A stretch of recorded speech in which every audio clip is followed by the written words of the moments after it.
Good morning, everyone. I didn't put no vanilla in this. I ordered a vanilla latte and you don't taste no vanilla. I should go back in there. Wow. I have to have something warm in my stomach every day. I love eating in the morning, but lately I just don't eat really in the morning. I snack a little bit, and I gotta have hot fluid though in my stomach. Just how I've been lately. I don't know what it is, but I gotta start doing something different, making passive income. It's very difficult right now because I've only been home from the federal prison system for about, say, 4 months now, a little over 4 months. 3 months of it was in a halfway house, which I couldn't do anything there. It was really restricted, which is why I was so happy to leave. And I got a motel room. I didn't really want to stay at my brother's apartment because there's already a bunch of people there. And I just don't like the environment. I like having my own place, you know, my independence, you would call it. I have a car. That's about it. So within a month, I'm already doing better than most people that come back from prison. There's so many people I know that are still in the halfway house, not working, not doing anything. I work 2 jobs. I got 2 jobs. I plant trees full time, Monday through Friday, from like 8:30 to 2:30, 3 o'clock. I love that job. I do. And then 4 nights out the week right now, I'm delivering pizza for Sammy's Pizza in Westland. The first 2 nights, I did good. I made over $50 in tips. The first night I did better and I only worked 3 hours. The second night I made less money in tips and I worked a whole 5 hours. I work from 5 to 11:30 close. So I gotta do that today. Hopefully everything goes well. I make some money today. But I'm gonna be sleeping in my car this week. My brother said I could stay the night at his place, but there's so many people there, and it smells like cat piss. I can't do it, dude. I can't sleep smelling that. And I'm not trying to wake up smelling like cat piss. I'm good. I'd rather sleep in my car. Though I want to spend time with my brothers, you know, I'm going to be leaving the state in a couple years, in about 2 years. I gotta figure everything out and I gotta get the boat and start working on it, but I'll be gone. I'm gonna be sailing 6 to 9 months out of the year. So I'm working really hard trying to figure everything out. Now that I have a car, I'm hoping to find a place to stay. I'm so used to Detroit, living in Detroit, going far away, like driving 40 minutes away. I want to live somewhere near Lake Erie or Lake St. Clair or the Detroit River, so I have water access. But I know if I move down like towards Monroe area, I can get a cheap place for rent.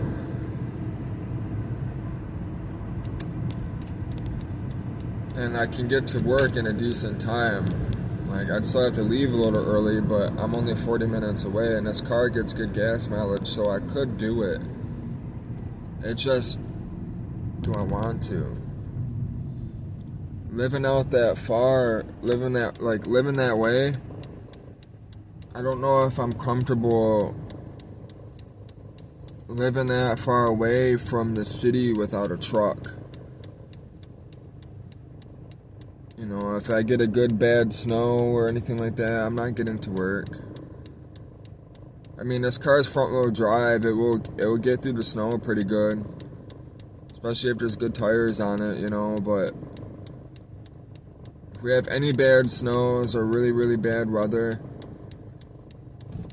I need a truck, a 4-wheel drive truck, which I plan on getting one. I'm gonna be doing a lot of car stuff. I'm gonna be showing people a lot of cool stuff, engine swaps, those type of things. I do all of it. I've built a lot of cars over the years. I was really into drifting. I've owned a Nissan 240 SX. I've owned quite a bit. I had a Ford Focus prototype. That car was fast, real fast. It was the only car that ever scared me. And it wasn't the speed that scared me, it was stopping or hitting something. Man, I've been on the grind, and it, when you lose everything, you don't have anything, you gotta buy stuff, you know? You gotta buy clothes, all that stuff, and every time I get a check, I'm spending money on stuff, and the majority of the money is going to the motel room, which is killing me. I wish I had a girlfriend or something. I would help her pay rent, you know, split the rent for her. It would save me so much money. It would. Save me so much money. And it would help her. But I don't want to get a place with somebody and then decide they don't want to be together. I'm tired of investing my life into others and then they switch and change up. That's why I fell in love with Jesus, to be honest with you. I was tired of people and nothing going the way it should go. I didn't know how to live a life, you know. I was doing a lot of crazy things, stupid things for money, selling drugs, robbing people, setting people up. I was good at it. But that's not the reason why I went to prison the last time. The last time I went to prison, it's because I told somebody who they were and they didn't like it. So they lied. And I lost everything. I was on a good path the second time I came home from state prison. I've been to prison 3 times. Technically 5, but 3 times. I fell in love with Jesus back in 2017, 16, 17.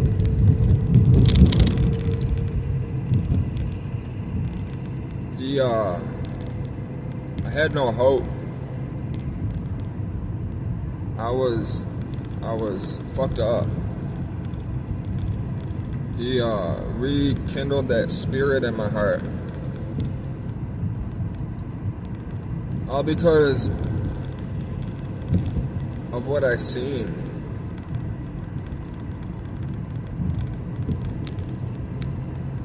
There is a lot of people that fall in love with Jesus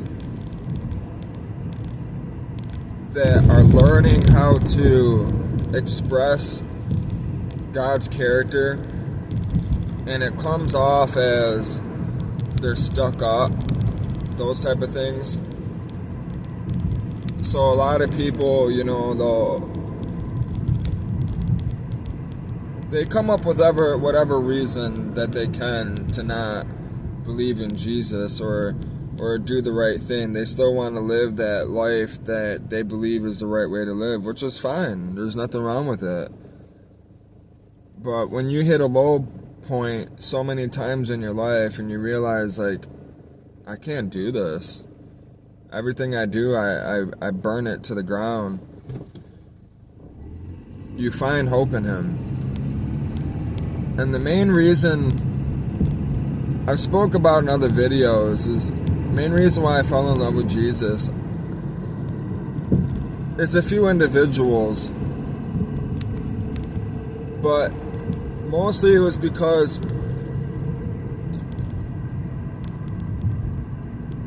in the state prison system in Michigan, if you go to church or anything like that,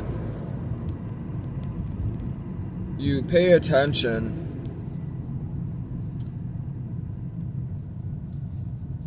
Christians are the only ones that will come to the church, bring reading material, books.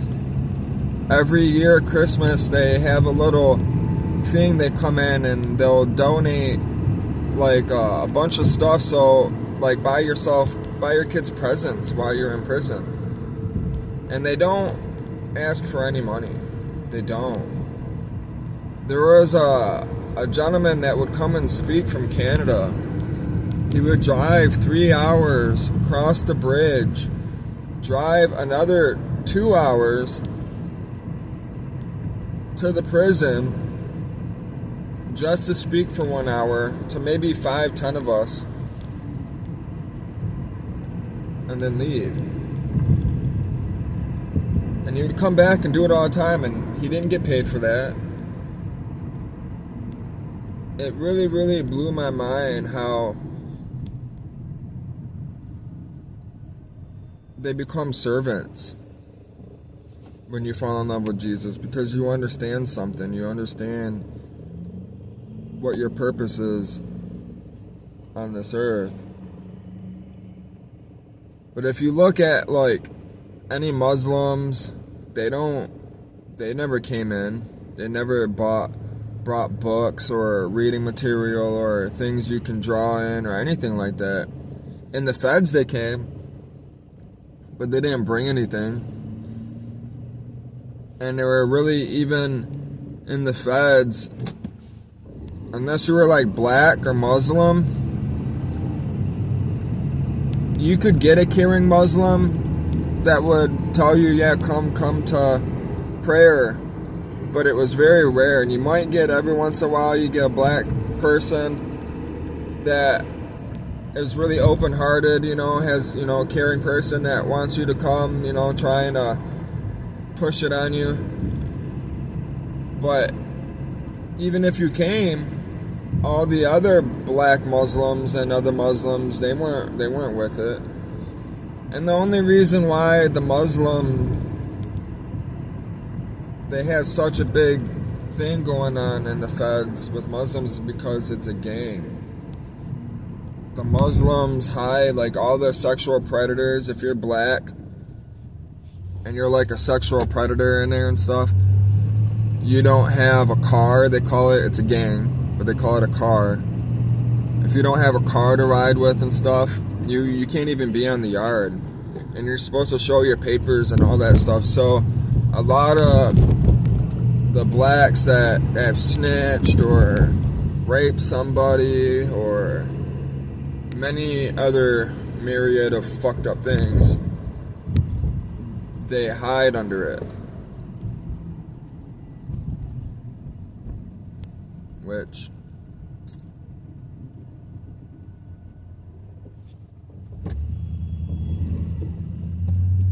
I'm upset right now. My serpentine belt's making that noise again. The tensioner.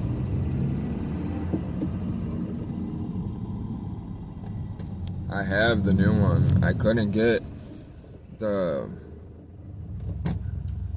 spring where the tensioner goes on, you bend it back and forth. I couldn't get it off. I got the bolt out, but I couldn't get it off. It was stuck on there.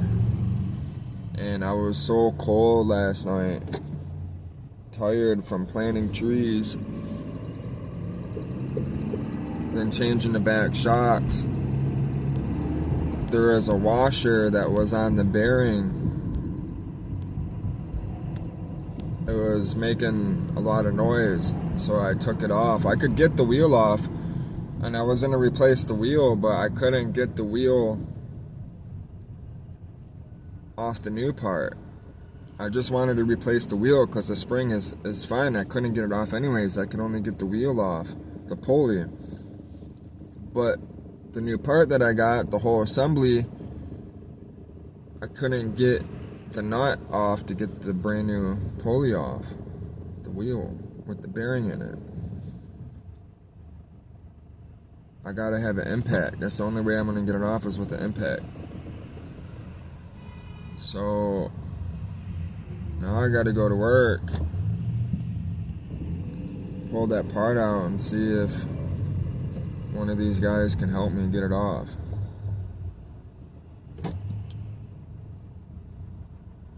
Yeah. I don't know. I'm gonna get going. I got a lot to figure out. As I figure it out, I'll be sharing it with everyone.